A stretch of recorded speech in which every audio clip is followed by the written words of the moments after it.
Kuasa. Kami ada di sini datang menyembah Engkau Tuhan. Kami melupakan apa yang di luar sana. Bahkan kami fokus kepada Engkau melebihi segala persoalan hidup, melebihi segala kebutuhan kami. Kami percaya kuasa Tuhan akan menyempurnakan segala sesuatu. Kami percaya bagi Tuhan tidak ada yang mustahil, segala sesuatu mungkin. Engkau penolong kami yang ajaib, penyembuh yang ajaib, Engkau pembela kami yang luar biasa. Berkati kami dengan firman-Mu Tuhan. Roh Kudus dicurahkan di tempat ini. Roh Kudus bekerja dalam hati kami.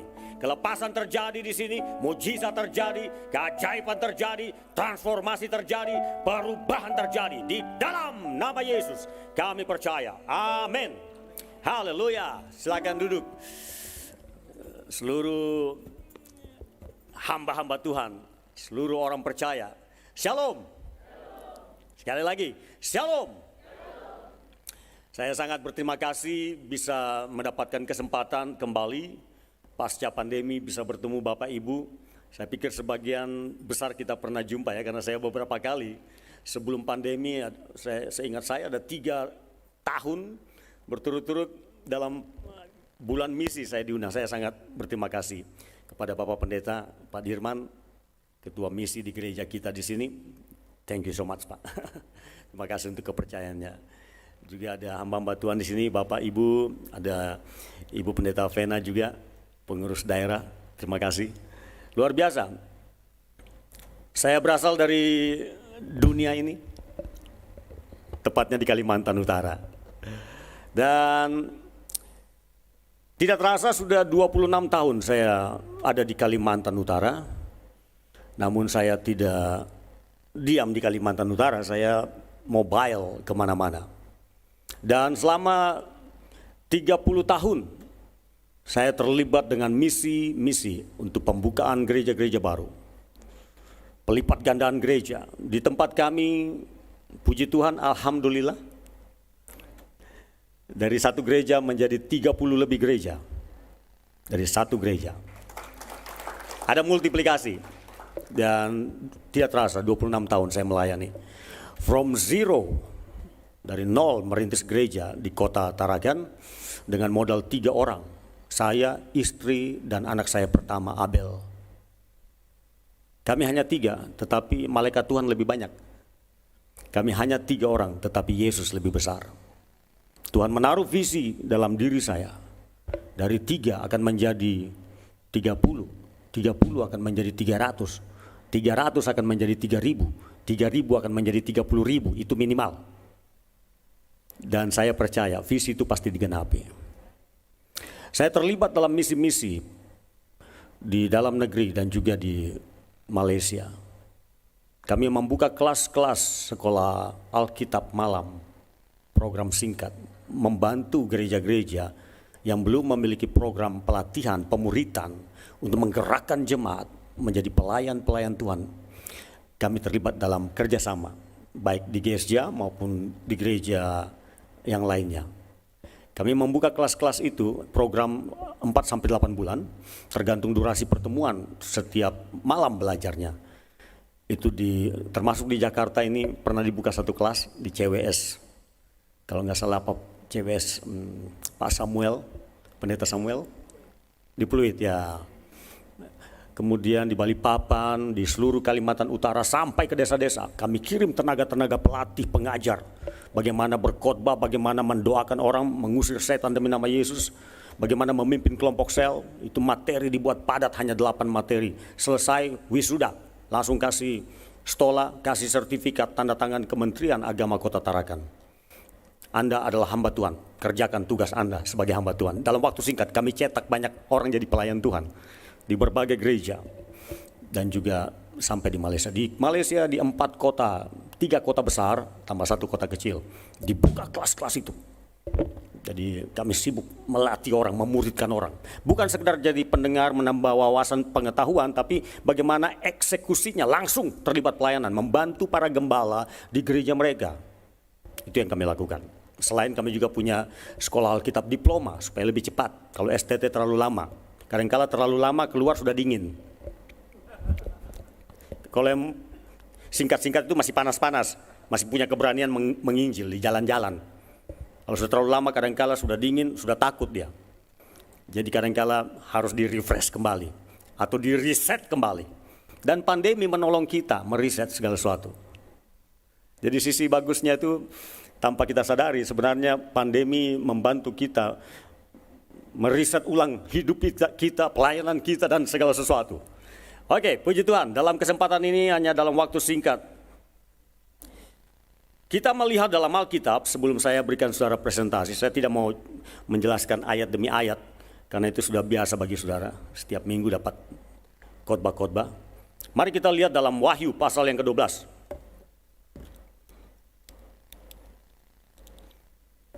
Dalam kitab Wahyu pasal yang ke-12 ayat 7 hingga ayat yang ke-12. Saya baca dengan cepat, saudara perhatikan. Maka timbullah peperangan di sorga. Mikael dan malaikat-malaikatnya berperang melawan naga itu, dan naga itu dibantu oleh malaikat-malaikatnya. Naga ini artinya iblis ya. Pemimpin semua setan, dunia persetanan. Atau ada yang menyebut dia Lucifer. Tetapi mereka atau setan-setan, Lucifer, naga itu tidak dapat bertahan. Mereka tidak mendapat tempat lagi di sorga. Dan naga besar itu, si ular tua yang disebut iblis atau Satan, yang menyesatkan seluruh dunia, dilemparkan ke bawah. Ia dilemparkan ke bumi bersama-sama dengan malaikat-malaikatnya. Nah, itu sebabnya banyak setan di dunia ini. Itu asal mulanya dari sorga dibuang ke bumi karena memberontak. Ayat 10, dan aku mendengar suara yang nyaring di sorga berkata, sekarang telah tiba keselamatan dan kuasa dan pemerintahan Allah kita, dan kekuasaan dia yang diurapinya, karena telah dilemparkannya ke bawah pendakwa saudara-saudara kita yang mendakwa mereka siang dan malam di hadapan Allah kita. Itulah setan, pekerjaannya mendakwa, menuduh, menyalahkan. Jadi hati-hati dengan pekerjaan menuduh, menyalahkan. Ya. Gajah, semut, selumbar di mata saudaramu, kau begitu memperhatikan. Gajah di matamu tidak kau lihat. Itu pekerjaan setan, menuduh terus. Jadi hati-hati dengan hal itu. Dan mereka mengalahkan dia. Nah, mengalahkan iblis si naga tua ini, ular tua, dikatakan mereka yaitu orang percaya, ayat 11, mengalahkan iblis oleh darah anak domba. Yang pertama, iblis dikalahkan dengan apa? Darah anak domba. Yang kedua, dan oleh perkataan kesaksian mereka. Firman, kesaksian, mengutip ayat Alkitab, menceritakan tentang Yesus, itu mengalahkan iblis. Tepuk tangan bagi Tuhan. Jadi kalau mau kalahkan setan lebih banyak, sering-sering aja bersaksi, cerita tentang Yesus. Pasti berantakan setan itu. Dikatakan mereka orang percaya mengalahkan iblis oleh darah anak domba dan oleh perkataan kesaksian mereka. Karena yang ketiga, karena mereka tidak mengasihi nyawa mereka sampai ke dalam maut. Jadi orang percaya yang mengalahkan iblis total selain oleh darah anak domba dan juga perkataan kesaksian. Yang ketiga, senjata pamungkas, artinya sudah penyerahan total. Mau mati mau hidup dalam pelayanan ini, dia tidak takut. Dia sudah menyerahkan hidupnya. Siap mati bagi Kristus. Seperti Paulus katakan, bagiku hidup adalah untuk Kristus. Soal mati untung, masuk surga. Tepuk tangan bagi Tuhan. Itu namanya udah penyerahan total, nggak takut mati. Jadi kalau saudara masih takut mati, berarti bagian ketiga ini perlu dikembangbiakkan ini. Diyakinkan, jangan takut mati. Sering nyanyi bilang surga indah. Pas dipanggil pulang ke surga, nanti jua Tuhan. Kita rasa-rasa takut mau pulang ke surga. Tidak sesuai dengan lagu yang kita nyanyikan. Ayat 12, karena itu bersukacitalah hai sorga dan hai kamu sekalian yang diam di dalamnya. Celakalah kamu hai bumi dan laut, karena iblis telah turun kepadamu dalam geramnya yang dahsyat, karena ia tahu bahwa waktunya sudah singkat. Saya oleh anugerah Tuhan sudah bertempur melawan setan di Kalimantan, setan di Pulau Jawa ini, setan di Jakarta, setan di mana saja saya pergi. Saya sudah bertempur dengan dia. Dan oleh karena darah anak domba, saya menang. Oleh karena perkataan kesaksian firman Allah, saya menang. Dan oleh karena saya tidak mengasihi nyawa saya sampai ke dalam maut sekalipun, saya menang. Itu sudah dijanjikan firman Allah. Yesus yang mengatakan itu. Orang yang percaya mengalahkan iblis. Bukan iblis mengalahkan kita. Dia boleh saja ngancam-ngancam, tapi tidak akan mengalahkan kita. Tepuk tangan bagi Tuhan. Siapa sini pernah ketindisan, setan datang dalam mimpi, saudara susah bernafas, mau ngomong gak bisa? Ada? Angkat tangan, yang pernah. Ya, yang belum pernah mau coba? Ya, setan datang. Yesus saja didatangin setan, masakan saudara nggak didatangin? 3 kali Yesus didatangin sementara doa puasa. Bukan Pak Kepala Desa atau Bupati yang datang, atau pengusaha datang berikan persembahan. Ketika Yesus doa puasa, yang datang si setan. Jadi saudara juga pasti didatangin, diuji, dicobai. Nah, masalahnya saudara menang atau kalah. Itu saja kan. Nah, di dalam misi, dunia misi ini adalah dunia pertempuran antara menang dan kalah, antara beriman dan hilang imannya, antara bisa tetap setia dan akhirnya murtad. Itu 2 pilihan. Namun dalam misi ini, dalam pemberitaan Injil, kita tidak perlu takut sebab Allah menjamin kemenangan. The victory is ours. Tepuk tangan bagi Tuhan. Nah, saya hampir lupa berkenalan sedikit, Pak. Walaupun mungkin sudah sebagian kenal, tapi ada yang masih baru. Oke, nama saya Franz Onesimus Kansel. Saya percaya Yesus tahun 1988 di kota Balikpapan. Saya dibesarkan di Balikpapan, yang sekarang ini dekat dengan IKN. Sejak itu saya melayani Yesus, dipanggil Tuhan, menjadi hambanya. Saya punya rencana seperti papa saya, kapten kapal. Oh, saya mau juga jadi kapten kapal. Saya lihat paman saya kerja di perusahaan asing. Wah, saya juga mau kerja di perusahaan swasta. Ada cita-cita seperti itu. Nenek saya berkata kepada saya waktu saya masih remaja, kau besar kau jadi tentara ya, kau tembak orang itu. Ada orang yang dia benci. Saya juga benci sama orang itu, karena kami anggap perusak rumah tangga. Jadi saya sempat berpikir, besar, oh bisa juga ya. Besar saya jadi tentara, saya tembak orang itu. Jadi pikiran jahat sudah mulai timbul, ditransferkan oleh nenek saya. Nenek saya nggak bertobat, saudara, mati nggak bertobat. Kami dari keluarga yang tidak mengenal Yesus walaupun Kristen, itulah disebut Kristen KTP, Kristen tidak bertobat. Pernahkah saudara melihat Kristen KTP? Sudah, saudara juga pernah jadi Kristen KTP, ya kan? Sebagian. Di mulut Yesus, kelakuan jauh dari harapan. Apa yang terjadi dengan kami? Satu persatu, pertama nenek saya meninggal, kemudian tante saya yang juga hari Minggu tidak ibadah. Kalau ada kartu, main kartu. Hari Minggu, ini keluarga Kristen, di rumah nenek saya. Dia meninggal tiba-tiba, masih ada bayi dalam kandungan. Meninggal dengan bayi sekaligus. Ditaruh dalam peti mati. Saya pas tiba dari sekolah Alkitab saya di Palu, datang itu ada tenda biru. Orang berkata, tantemu meninggal. Oh, saya naik, itu sudah ada dalam peti. Tengah malam, opa saya, tekanan darahnya naik, putus darah kabelnya, langsung meninggal di tempat. Besok pasang 2 peti mati. Itu saya baru lulus sekolah Alkitab. Jadi keesokan pagi kami bawa ke kuburan 2 peti. Kosong langsung rumah itu. Rumah orang yang tidak mengenal Yesus, jauh dari Tuhan, main judi, smoker. Tapi syukurlah saya yang pernah tinggal di situ diselamatkan Tuhan. Tepuk tangan bagi Tuhan. Saya jadi hamba Tuhan, bersyukur saudara, tidak ikut mati konyol, mati sia-sia. Itulah keluarga kami. Keluarga kami sempat pecah, tetapi Yesus datang menyelamatkan saya, orang berdosa. Dalam usia 17 tahun saya mengenal Yesus. Dari sejak itu saya mulai belajar bersaksi, menceritakan Injil kepada teman-teman saya. Allah mulai bekerja.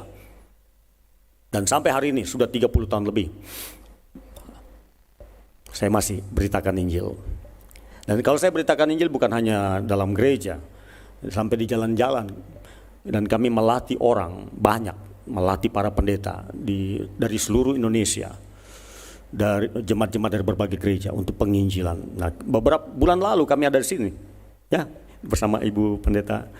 Ada pelatihan untuk para PI DKI 1, ada pelatihan untuk PI DKI 2 di Gesja Duta Kasih, ada pelatihan penginjilan untuk seluruh jemaat yang ada di GSJ Bandengan. Tim saya turun bantu bagaimana mengkomunikasikan Injil dengan praktis, soft, dengan sopan, hasilnya menuai. Bagaimana caranya? Ada metodenya. Dan itu yang sedang ditransferkan ke seluruh Indonesia mulai dari GSJ. Jadi itu yang kami lakukan. Dan ini hari-hari penuaian. Kemarin malam saya ada di GSJ Batu Tulis. Itu pendeta Peter kerahkan pasukannya sekitar 100 orang dikumpulkan dari jam 1 sampai jam 5 sore. Dilatih simulasi bagaimana menyampaikan Injil dalam beberapa metode untuk semua jenis manusia. Dan mereka mulai. Tahun penuaian bagi gereja mereka. Mereka katakan. Dan saya yakin saudara, saya mau katakan tadi saya sudah sampaikan kepada Bapak Pendeta Dirman juga pada jemaat jam 6 pagi. Saudara dan saya akan masuk dalam zaman penuaian. Doa-doa kita selama ini untuk menuai telah tiba waktunya. Dalam waktu singkat saudara akan menuai. Dan bukan hanya hasil penginjilan, tetapi karena Roh Kudus itu bekerja di hati manusia, orang itu pun cari gereja tanpa disuruh, dia akan cari gereja. Jadi tempat ini akan menjadi sempit, saudara. Saudara mungkin perlu tambah kebaktian-kebaktian. Get ready, bersiaplah. Ini akan terjadi di seluruh dunia, di tengah masalah dunia, bencana dan lain segala macam, termasuk peperangan seperti di Ukraina. Disitulah anugerah Tuhan dicurahkan. Akan ada revival, akan ada penuaian besar. Get ready. Kebaktian 4 kali bisa kurang, Pak. Jadi persiapkan pasukannya. Persiapkan jumlah pelayan. Bisa jadi 7 kali kebaktian. Sekarang ini, sudah mulai ini seperti apa ya? Ombak itu makin besar nanti betul-betul seperti tsunami. Karya Roh Kudus di seluruh dunia, saudara akan lihat, saudara akan dengar terutama di YouTube. Di sana sini kebangunan rohani, di sana sini orang cari Tuhan, ada apa? Ya, this is the time for revival before Jesus coming. Katakan amin. Sebelum kedatangan Yesus akan ada kebangunan rohani besar, penuaian besar, lalu tiba-tiba Yesus datang. Gereja sudah lebih siap untuk menyambut kedatangan Yesus. Kalau gereja datang zaman-zaman kita sebelum pandemi, yang lemas-lemas orang Kristen malas-malas, takut-takut, khawatir-khawatir, ngurus masalah saja. Oh, apakah Anda siap? Kebanyakan orang Kristen tidak siap. Diperlukan kondisi di mana orang sedang menyala-nyala bagi Tuhan, revival, lalu tiba-tiba Yesus datang. Bersiap-siaplah saudara. Oke, berdasarkan Injil tentang bagaimana perkataan kesaksian kita itu menghadirkan kuasa Tuhan bekerja, bahkan iblis dikalahkan dan jiwa-jiwa dapat dituai bagi Allah. Saudara, saya cerita lewat gambar. Ya, boleh bantu? Terima kasih terlebih dahulu bagi yang di bagian belakang operator. Terima kasih untuk kerjasamanya. Oke, saudara bisa lihat kegerakan penuaian, saudara bisa lihat di Facebook. Itu ada Facebook saya. Namanya Franz Kansel, Facebook akun saya. Saudara bisa lihat situ. Saya mengajak banyak orang doa syafaat setiap pagi. Jam 4 pagi waktu Indonesia Barat nih. Kalau di Kalimantan itu jam 5 pagi. Jadi yang ikut doa itu dari beberapa negara. Oke, kemudian saudara bisa lihat juga kegiatan misi gerakan-gerakan itu lihat di YouTube itu, channel Franz Kansel sama, itu saudara boleh lihat. Next. Nah, saya mau cerita. Mengapa kita memberitakan Injil?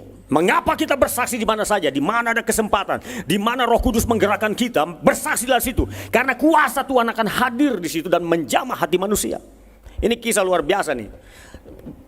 Beberapa tahun lalu saya tur dengan beberapa jemaat ke Mesir, ke 4 negara.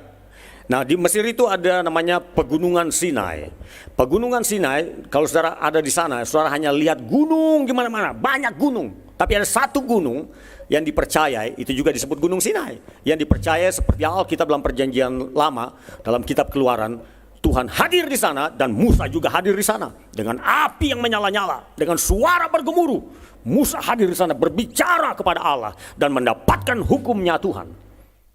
Saya naik ke gunung itu dan yang saya percaya bahwa gunung yang mereka tunjuk itu adalah benar karena di atas puncak itu ada batu-batu yang hangus, hitam warnanya, gosong. Saya hubungkan dengan Alkitab, betul juga ya, kan di sana Tuhan datang dengan api menyala-nyala, menghanguskan. Betul-betul di bagian puncak itu hangus, hitam Pak. Jadi orang Muslim pun datang ke sana, orang Kristen pun datang ke sana. Nah, ini ada satu pria, dia tour guide, dia bisa bahasa Inggris. Dan tour guide yang lain pada umumnya bisa sedikit atau banyak bahasa Inggris. Jadi mereka komunikasi dengan kita bahasa Inggris.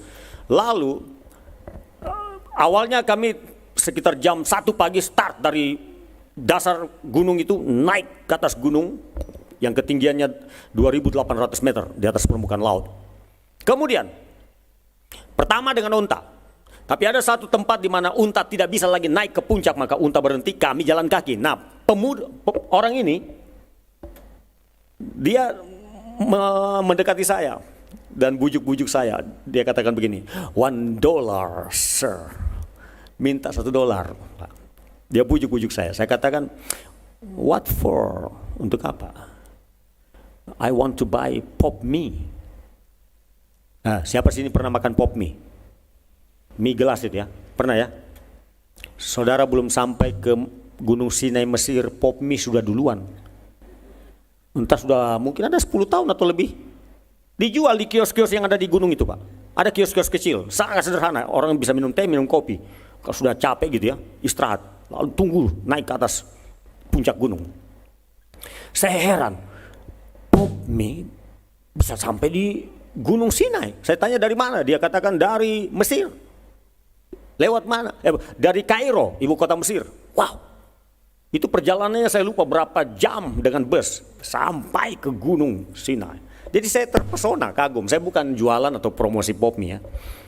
Tapi itu memang kisahnya begitu. Nah, tiba-tiba Roh Kudus itu berbicara kepada saya. You lihat, pop mie sudah sampai. Pertanyaannya itu timbul dalam hati saya. Apakah Injil, the gospel, the name of Jesus, Isa Al-Masih, sudah sampai kepada orang Beduin yang populasinya 5.000 di daerah pegunungan Sinai, tersebar, nomaden.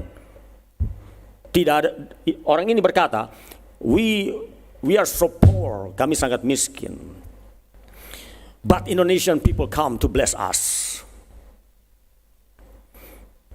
We have no school, no hospital. Tidak ada rumah sakit, tidak ada sekolah. Kami sangat miskin. Tapi orang Indonesia datang memberkati kami. Saya bilang bangga juga jadi orang Indonesia. Saya tanya, paling banyak orang suku apa dari bangsa mana yang datang? Dia katakan dari Indonesia. Yang kedua dari Korea Selatan. Wow. Nah, timbul dalam pikiran saya, ini orang sudah dengar Injil tentang Yesus Kristus atau belum? Dalam hati saya, kalau dia belum pernah mendengar Injil, orang Beduin yang kerja sebagai tour guide ini membawa unta naik turun, membawa turis. Kalau mereka belum pernah dengar Injil, berarti I am number one. Saya nomor 1 akan beritakan Injil kepada mereka. Timbul itu saudara. Padahal saya datang ke situ hanya tujuannya sebagai turis sebenarnya. Tapi ya begitulah sudah naturnya ya. Kita kan hamba Tuhan, kita pelayan Tuhan. Kemanapun kita pergi memang saya rasa dorongan Roh Kudus untuk berbicara, bersaksi, menyampaikan Injil. Dan saya punya keyakinan bahwa Injil adalah kekuatan Allah seperti Paulus katakan. Saya punya keyakinan akan Injil adalah kekuatan Allah.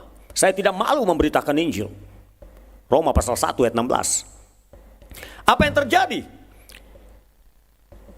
Saya langsung mulai bertanya, dalam bahasa Indonesia, kamu sudah pernah dengar Isa Al-Masih, Yesus Kristus? Tidak. Kau baca kitabmu? Tidak. Wah, dalam hati saya, gimana caranya nih? Tiba-tiba dari mulut saya langsung saya katakan, itu ada tertulis dalam kitabmu. Dialah juru selamatmu, dialah Tuhanmu. Isa Al-Masih, He is the Savior, your Savior, and He is your Lord. Saya katakan begitu kepada dia. Langsung bersaksi dengan cara paling singkat. Dia bilang, I don't know. Dia bilang, I don't know. Wah, blank berarti nih. Kemudian apa yang terjadi? Saya sudah berhenti ngomong. Jadi sampai di puncak, itu sekitar jam 4 pagi. Berarti kurang lebih berapa jam kami jalan kaki? Kurang lebih 1 jam. Ya. Naik unta ditambah, naik unta lalu dengan jalan kaki. Saudara tahu, sekitar jam 4 pagi, saya dengan orang ini sampai di atas. Lalu teman-temannya ada itu berapa orang tuh, mungkin ada sekitar 6 orang, juga ikut sampai di atas.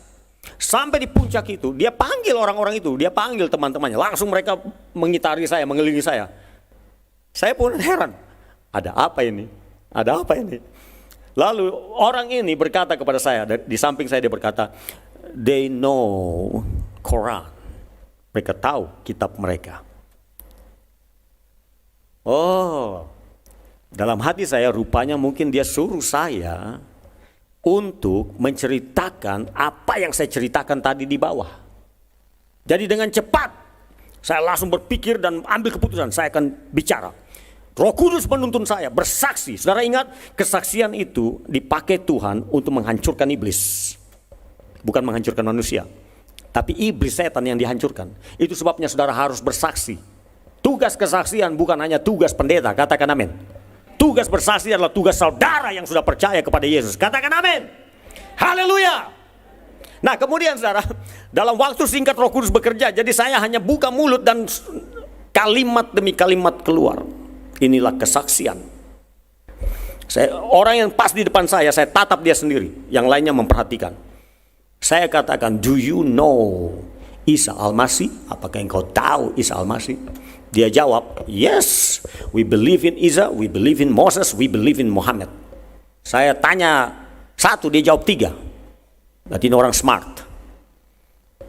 Tiba-tiba Roh Kudus berbicara melalui saya. Saya katakan, that's not enough. Itu tidak cukup.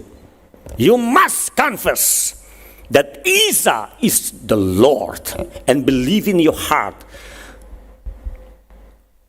Isa is the Lord, you will be safe. Kamu harus mengaku dengan mulutmu dan percaya dalam hatimu bahwa Isa Al-Masih adalah Tuhan, maka kamu akan diselamatkan. Dan bukankah itu ada dalam Roma pasal 10 ayat 9?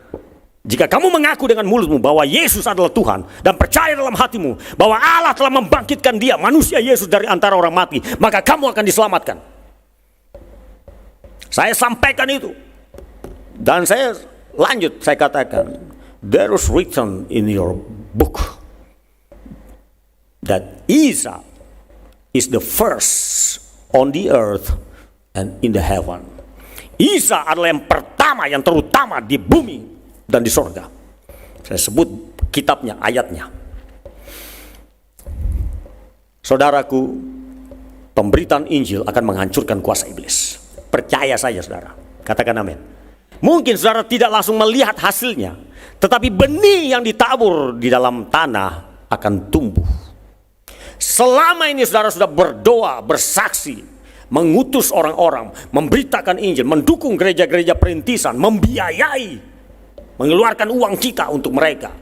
Apakah itu sia-sia? Tidak ada yang sia-sia. Hanya perlu waktu menunggu benih itu tumbuh menjadi besar dan tibalah hari penuaian. Tepuk tangan bagi Tuhan. Jadi semangat saudara, harus semangat, tetap semangat memberitakan Injil, tetap semangat saudara bersaksi secara pribadi, tetap semangat keluarkan duitmu untuk pekerjaan Tuhan. Katakan amin. Masih ada orang pelit kikir di sini? Ada ayatnya. Matius pasal 4 ayat 17. Khotbah pertama Yesus. Repent for the kingdom of God is at hand.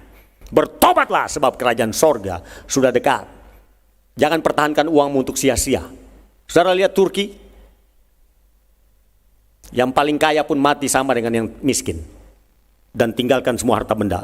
Ada sebuah video saya lihat, mereka gali-gali sebuah reruntuhan khusus mencari emas batangan besar-besar. Itu berbagai macam bentuk. Dilihat, diambil, digali, masukkan dalam tas-tas. Rupanya ada orang kaya mati di situ. Apakah orang kaya itu bisa pergi ke alam baka bawa emasnya? Tidak, ternyata tertinggal emasnya saudara. Setengah mati bertahun-tahun, puluhan tahun dia kumpul hartanya, membangun aset-aset. Tetapi tiba hari malapetaka datang. Semuanya tertinggal dan dia pun berangkat ke alam baka. Kemana dia? Kalau ke surga haleluya, kalau tidak, orang dunia bilang celaka 13. Sudah capek-capek kumpulkan harta, hilang sekejap, tertinggal sekejap. Lalu orang lain yang mulai menikmatinya. Saya mau beritahu, pekerjaan usaha yang paling terbaik di dunia ini, investasi yang paling terbaik adalah dalam ladang misi. Tepuk tangan bagi Allah kita. Dan saya bukan hanya sekedar khotbah mengajak dan menantang saudara keluarkan uangmu untuk misi. Saya melakukannya dan nyawa saya juga saya serahkan, bukan hanya harta saya. Di mana hatimu berada, di situ di mana hartamu berada, di situ juga hatimu. Di mana hatimu berada, ya di situ juga hartamu kau taruh. Kalau engkau punya hati untuk Tuhan, maka nomor satu, hartamu harus lebih banyak diarahkan untuk pekerjaan Tuhan. Tepuk tangan bagi Tuhan. Dan ingat, setengah mati kita kerja, kumpulkan harta benda aset, lalu tiba-tiba datang gempa bumi di Jakarta. Saudara, ke akhirat emasnya tertinggal, saudara. Jadi manfaatkan sebelum terlambat. Ada orang-orang berkata, Pak, bolehkah pinjam mobil Bapak? Oh, silakan, sebelum tsunami datang menghanyutkan mobil itu, pakai sebelum. Ya, saya begitu. Sampai saya katakan mobil saya itu mobil perang, lecet sana lecet sini, orang pinjam sana pinjam sini, silakan. Sebelum tsunami datang menghanyutkan dia. Apa yang ada pada kita lebih bagus kita arahkan untuk misi. Kerahkan semua kekuatan kita untuk pemberitaan kabar baik. Katakan amin. Saya bukan hanya khotbah, saya lakukan, saudara. Itu sebabnya saya mobile, saya bergerak, saya bawa pasukan jemaat Tuhan bergerak cepat. Ini pekerjaan paling hebat di dunia adalah memberitakan Injil, memenangkan jiwa bagi Tuhan. Kemuliaan bagi Allah kita.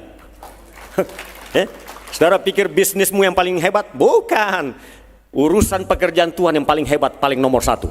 Memenangkan jiwa itu yang paling berharga. Bukankah Yesus yang berkata, apa gunanya kamu memiliki seluruh isi dunia ini, tetapi kamu kehilangan nyawamu? Dengan apa kamu bisa ganti nyawamu itu? Bisa nggak bayar pakai emas, pakai berlianmu? Nggak bisa. Jadi nyawa, hidup manusia jauh lebih berharga daripada semua harta dunia ini. Saya peringatkan, saudara, demi nama Yesus. Saudara boleh bekerja, bangun aset, is okay. But God is number one. The kingdom of God is number one. Kerajaan Allah nomor satu dibandingkan semua pekerjaan kita, dibandingkan semua bisnis kita. Utamakan Tuhan dalam hidup ini. Utamakan pekerjaan Tuhan. Utamakan misi menjangkau jiwa. Utamakan itu, saudara. Sebab waktu-waktu ini, saudara belum tahu pasti kapan saudara berangkat dan siapa yang akan menikmati aset-asetmu yang tertinggal nanti. Yesus yang berkata, jangan kamu khawatir tentang segala apapun. Tetapi utamakan kerajaan sorga dan kebenarannya, maka semuanya itu akan ditambahkan kepadamu. Utamakan kerajaan sorga, utamakan pelayanan, utamakan menjangkau jiwa. Gereja nomor satu pekerjaannya adalah menjangkau jiwa yang terhilang dan menjadikan mereka murid Yesus. Bukan membangun aset bangunan-bangunan, bukan. Itu hanya untuk memperlengkapi pekerjaan kita. Bukan untuk membuat saldo kita besar dalam gereja, kemudian kita bangga, oh saya punya miliaran di gereja. Ada uang cepat salurkan, jangan jadikan gereja tempat penampungan uang. Sebab uang itu diberikan untuk menjangkau yang terhilang. Kemuliaan bagi Allah kita. Gereja kami keluarkan uang terus. Gereja kami. Biar sampai bagaimanapun selesaikan. Bukankah ada ungkapan misi? At any cost. Ya, dengan biaya sebesar apapun. Doing the mission. Kerjakan misi. At any cost. Berapapun harganya. Itulah kita gereja. Seharusnya mengutamakan menjangkau yang terhilang. Kalau gereja sudah tidak menjangkau yang terhilang, resikonya gereja itu turun ke bawah. Mulai suam-suam kuku, dingin-dingin. Tidak ada hal baru terjadi. Karena amanat agung ditinggalkan. Amanat agung ditinggalkan, itu pemberontakan kepada perintahnya. Sebuah perintah bukanlah sebuah pilihan. Perintah harus dilaksanakan. Gereja diperintahkan untuk memberitakan Injil dan jadikan segala bangsa murid. Kalau itu dikerjakan, maka berkat Tuhan akan datang kepada kita. Hadiratnya akan turun, mujizat-mujizat terjadi. Hal-hal baru tercipta. Ada gairah besar dalam gereja-gereja Tuhan. 26 tahun saya ada dalam penggembalaan di kota kami. Saya exciting, bersemangat. Kenapa? Selalu ada hal baru, ada cerita baru, gereja baru berdiri. Orang diselamatkan, dukun bertobat, kaum Kedar bertobat, haleluya. Menantu saya dari kaum Kedar, mama papanya Kedar, satu keluarga terima Yesus. Bugis, orang Bugis Toraja. Habis itu setelah dia bertobat, dia umumkan kepada teman-temannya, kepada keluarga besarnya. Saya bukan lagi yang dulu. Saya sudah jadi pengikut Yesus. Gemparlah keluarganya. Anaknya menikah dengan anak saya. Di gereja kami, kaum Kedar Nebayot datang kepada Tuhan. Dan sampai hari ini kami masih mengerjakan tugas kami. Bukan hanya di kota kami, tapi menyebar di gereja-gereja cabang, kaum Kedar Nebayot datang kepada Tuhan. Dan kami punya metode-metode yang bagus untuk menjangkau siapa saja. Kemarin sore saya diantar dari Senen ke Batu Tulis untuk pelatihan di situ. Dan saya naik Grab. Saya duduk di bagian tengah, supirnya seorang ibu Muslim dengan jilbabnya. Kami ngobrol sedikit, berapa income dalam satu hari, satu bulan berapa? Kurang lebih 15 juta. Wah, dia bilang, ya bagus sekali nih Pak, usaha ini naik Grab, bawa Grab. Jadi kalau saudara yang perlu pekerjaan, jadilah supir Grab. Kalah gaji pegawai negeri. Sekitar 15 juta per bulan rata-rata. Anggaplah 10 sampai 15 juta. Siapa kasih saudara? Oh dia senang, saya cerita, oh bagus. Lalu tiba-tiba dia berkata, Bapak pendeta ya? Saya bilang, ya saya pendeta. Dari mana ibu tahu? Memang beda lah Pak. Auranya juga beda katanya. Oh begitu. Saya lanjut, saya katakan, saya pengikut Isa Al-Masih. Dia sambung, Yesus Kristus kan? Saya bilang, ya, dialah juru selamat dunia. Saya katakan begitu. Dia jawab begini, amin. Satu jiwa terima Yesus. Saya biasa memberitakan Injil kepada supir-supir Grab. Di Jakarta ini berulang kali. Tim saya, jemaat yang pakai Grab juga beritakan Injil. Bahkan tuntun 2 supir. Saya lihat sendiri karena saya yang syuting dari belakang. 2 supir Kedar terima Yesus langsung di dalam mobil sementara nyupir. Dipimpin doa terima Tuhan Yesus. Itu terjadi di Malaysia. Saudara bisa bayangkan, kok bisa begitu? Ya memang. Kalau kita bersaksi, iblis hancur, berantakan dia. Jadi kalau mau kalahkan iblis, dia cukup hanya doa-doa. Cerita juga tentang Yesus, sebab dikatakan dalam kitab Wahyu, mereka mengalahkan iblis dengan darah anak domba dan dengan perkataan kesaksian. Tepuk tangan bagi Tuhan. Jadi waktu saya turun dari Grab tersebut, saya berikan uang lebih daripada seharusnya. Saya turun. Ibu itu berkata, Pak, doakan saya ya Pak. Saya langsung katakan, ya Tuhan memberkati. 1 jiwa datang kepada Tuhan. Bersaksilah saudara, beritakan Injil, dukung pemberitaan Injil, dukung itu gereja-gereja cabang karena mereka memberitakan Injil. Walaupun mungkin kita tidak langsung terlibat dengan mereka, tapi uang kita itu sampai kepada mereka, itu hasil keringat kita, hasil keringat saudara. Seberapapun yang bisa, lakukan. Saudara ada upah juga di sorga. Ketika gembala-gembala menantang saudara untuk terlibat dalam misi, just do it, involve in mission. Terlibatlah, lakukan apa yang bisa. Doa, daya, dana. Lakukan. Kalau saya terlibat dalam 3 hal ini, saya berdoa untuk misi, saya juga pergi untuk misi, dan saya juga mengeluarkan uang saya untuk misi. Kalaupun saya pulang ke sorga, habis uang di rekening, no problem. No problem. Yang penting sorga sudah diinvestasikan, ya, investasi ke sorga. Jauh lebih berharga daripada investasi di dunia ini. Walaupun dia bukan bodong, tetap bisa hilang uangmu saudara. Ya kan? Sudah ada banyak pengalaman di Indonesia. Ada investasi bodong, investasi yang legal pun uang saudara bisa hilang. Miliar bisa hilang. Saudara nangis-nangis jungkir balik, tetap nak kembali duitnya. Jadi investasi mana yang paling aman? Investment in the kingdom of God. Tepuk tangan bagi Tuhan. Bagi saya, investasi yang terbaik adalah kalau saya terlibat dalam misi penjangkauan jiwa, memuridkan mereka, latih mereka menjadi murid Yesus. Itulah the best investment in my life. Tepuk tangan bagi Tuhan. Haleluya, semangat, semangat. Kalau saya katakan 1, 2, 3, saudara jawabnya 3 kali semangat. 1, 2, 3, semangat, semangat, semangat. 1, 2, 3, semangat, semangat, semangat, saudara dan saya ini perlu disuntik suplemen semangat. Karena waktu pandemi loyo semua. Mau datang ke gereja pun jadi berat. Ekonomi berat, rumah tangga rasanya berat. Oh haleluya, inilah waktunya refreshing. Penyegaran ulang. Harus semangat, harus bangkit. Orang yang bersemangat itu sanggup menanggung beban hidupnya walaupun orang bilang, oh berat juga beban hidupnya. Enggak, bagi dia biasa.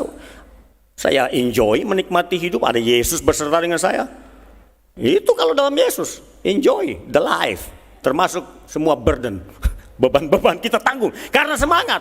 Tapi coba lihat orang yang kehilangan semangat hidup. Gara-gara pandemi, gara-gara masalah ekonomi dan lain sebagainya, masalah-masalah yang dihadapi. Aduh saudara, nanti bisa-bisa cepat tua. Padahal cita-citanya para wanita awet muda sepanjang abad. Tapi bagaimana kalau hatimu selalu susah? Tidak berlaku itu awet muda. Jadi awet tua nanti saudara. Jadi salah satu obat untuk awet muda adalah tetaplah bergembira karena Tuhan. Tetaplah sukacita. Bukan karena tertulis. Hati yang gembira adalah obat yang manjur. Jadi kalau mau awet muda, mau lebih sehat, cepatlah bersukacita, bergembira. Sering-sering aja nyanyi memuji Tuhan. Sering-sering tertawa, asal jangan tertawa sendiri. Harus ada alasan tertawa itu. Nah, kalau orang lain sedang chatting satu sama lain, lalu mereka enjoy, mereka tertawa, saudara mengalir bersama mereka, ikut tertawa, jangan saudara beku aja. Dikatakan, kenapa kamu nggak bisa ikut tertawa ya? Jaga image. Loh saudara rugi, tertawa itu obat. Bahkan sekarang sudah banyak itu yang namanya terapi kesehatan melalui tertawa. Orang kumpul disuruh tertawa. Dibuat lucu-lucu, tertawa di 1 jam, langsung lebih segar hidupnya. Peredaran darahnya jadi lebih lancar saudara. Langsung tubuhnya mengalami pengobatan dari dalam sendiri. Itu di Bali sudah ada itu. Jadi jangan lupa tertawa saudara. Katakan amin. Beritahu kepada orang sebelah Anda, jangan lupa tertawa. Apalagi pekerjaan misi yang begitu besar ini ditanggung oleh GSJCWS, harus pengurus-pengurusnya Pak Gembala harus sering-sering tertawa ini. Menghadapi masalah-masalah internal dan lain sebagainya, harus sering tertawa. Saya lakukan itu di gereja saya. Kalau saya lihat ada yang lucu-lucu, saya ikut tertawa di situ. Dan saya juga biasa buat orang tertawa. Karena saya tahu hati yang gembira itu obat yang manjur untuk kita. Secara spiritual juga bagus, jiwa juga bagus, fisik juga jadi lebih sehat. Ibu Vena perhatikan saya kemana saja selama 1 bulan ini Bu, kegiatan saya. Tapi saya tetap segar, sering tertawa Bu, happy, nyanyi menyembah Tuhan everyday. Oh itu bikin segar. 1 bulan ini terus kegiatan. Pulang dari sini rapat kerja daerah kami. Setelah rapat ada lagi pertemuan wilayah, saya hadir. Macam-macam kegiatan. Pulang dari sini, saya pulang besok hari Selasa. Besoknya lagi langsung masuk Malaysia, 1 tim lagi. Kami akan training orang Malaysia lagi. Enjoy the life, happy. Tuhan katakan bersukacitalah karena Tuhan, maka Ia akan memberikan apa yang diinginkan hatimu. Dalam misi pekerjaan yang berat ini tuntutannya banyak, kebutuhannya banyak, kita harus bersukacita. Haleluya. Bergembira karena Tuhan. Jangan fokus kepada masalah. Cari solusi is okay, tapi kalau fokus hanya mikirin masalah, cepat tua. Hilang damai sejahtera. Siapa bilang hanya saudara yang berhadapan dengan masalah? Semua orang. Apalagi Pak Jokowi. Yang Kristen yang bukan Kristen pun semua menghadapi masalah. Tetapi ada orang-orang berhikmat. Mereka tahu masalah bukan fokus, tapi solusi yang menjadi fokus. Dan mereka hadapi dengan besar hati, ya oke, selesaikan satu persatu. Mereka tidak berusaha saling menyalahkan, karena adu domba berasal dari si setan. Divide et impera. Pecahkan mereka dan kuasai mereka. Adu mereka, kuasai mereka. Itu strategi iblis dari dulu sampai sekarang masih talk chair, saudara. Jadi hati-hati dengan strategi iblis itu. Yang perlu adalah bersatu, saling menopang, saling mendukung, temukan solusi. Ada hasil yang luar biasa. Kemuliaan bagi Allah kita. Tepuk tangan bagi Yesus. Ini seperti nggak mau berhenti saya bicara. Ini sudah habis atau belum jadwal saya ini? Masih berapa menit? Ya? 5 minutes. Haleluya. Saya tahu Roh Kudus bekerja dalam diri saya dan diri saudara. Saya ulangi, akan ada penuaian besar, siapkan gereja ini. Banyak orang akan datang, tanpa saudara panggil mereka datang sendiri. Memang tanggung jawab kita adalah tetap memberitakan Injil, tapi ada yang lebih besar nanti. Orang yang saudara tidak pernah jumpai, dia akan datang sendiri ke sini. Perhatikan itu. Siapkan dirimu. Kebaktian kita bisa kurang ini. Ini tempat bukan kebetulan Tuhan berikan, walaupun harus melewati lembah kekelaman. Tetapi ada orang-orang yang setia berdoa, Tuhan akan memberi upah kepada mereka. Jadi siapkan, ini panen besar Pak. Panen besar akan terjadi di sini. Bukan hanya di sini, di banyak gereja yang sudah merindukan, menantikan dan berdoa syafaat, itu akan ada panen besar. Panen besar. Ikan besar pun datang. Jadi siapkan diri kita. Yang terakhir, slide terakhir. Next slide. Itu pria yang di sebelah saya itu. Ini foto dari Malaysia. Saya lupa bulan berapa, bulan Januari atau bulan Desember. Itu mantan teroris. 2 suami istri. Gerek lehernya oleh grup mereka yang sudah dilatih di Filipina Selatan. Tinggal di Malaysia itu. Setelah mereka membunuh suami istri pengikut Yesus, dia trauma berat. Setiap kali ingat peristiwa itu gemetar dia, jantungnya ketakutan. Selain itu dia punya masalah memiliki ilmu-ilmu setan. Saya nggak perlu sebut nama dan nama kota. Dia melihat saya pernah berkunjung ke satu gereja, Gesja di Malaysia. Dia kejar saya sampai ke Tarakan. Datang sendiri dia nyebrang. Hanya perlu 3,5 jam. Dengan kapal feri cepat. Sampai di kantor saya, dia katakan, Pak saya mau masuk di sekolah Alkitab Bapak. Oh ya silakan.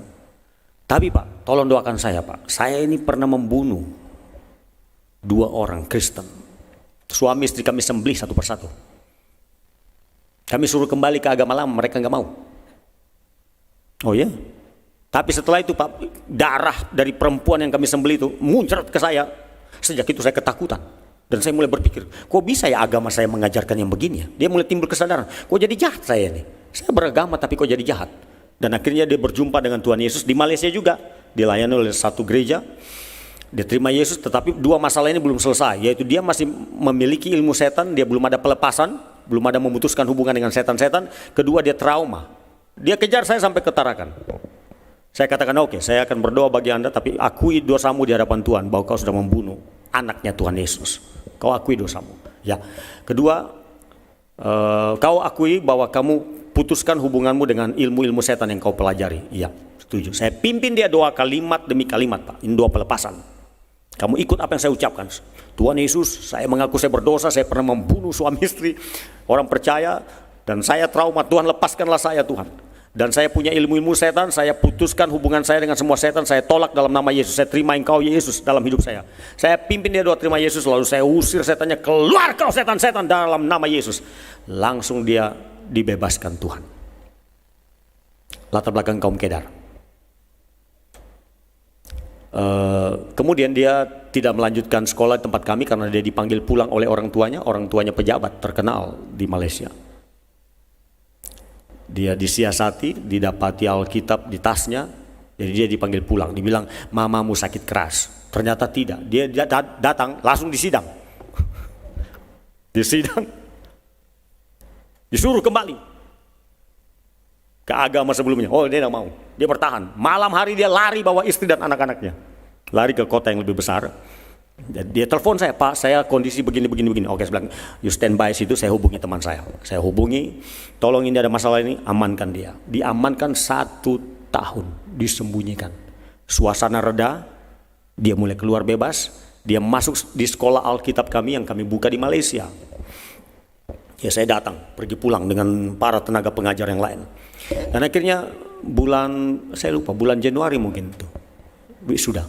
Nah waktu wisuda dia cerita, Pak apa yang Bapak ajarkan tentang bagaimana bersaksi, menceritakan Injil sudah kami lakukan Pak. Termasuk itu ibu yang satu dengan anaknya tuh. Mereka juga mengatakan hal yang sama. Mereka jadi satu tim pelayanan. Ibu dan anaknya itu berkata, kami sudah melakukan apa yang Bapak ajarkan. Oh puji Tuhan saya bilang. Dan yang pria itu berkata, sudah ada sekitar 100 orang Kedar terima Tuhan Yesus. dan 51 sudah dibaptis. Dan mereka ada dalam sel grup, kelompok-kelompok kontekstual. Kalau kita memberitakan Injil, Allah akan menyertai firman yang kita sampaikan. Kalau kita bersaksi, Allah akan menyertai kesaksian kita. Tugas kita adalah menabur firman Allah, kesaksian. Allah akan menghidupkan itu. Kemuliaan bagi Allah kita. Tugas kita support misi. Dengan dana, dengan doa, dengan daya kita support. Ini pekerjaan paling hebat di bawah kolong langit. Nanti Allah yang akan menumbuhkannya. Allah yang akan memberikan penuaian.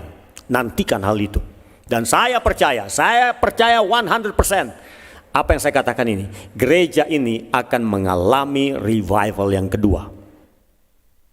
Penuaian besar. Itu sama dengan Gereja Bandengan.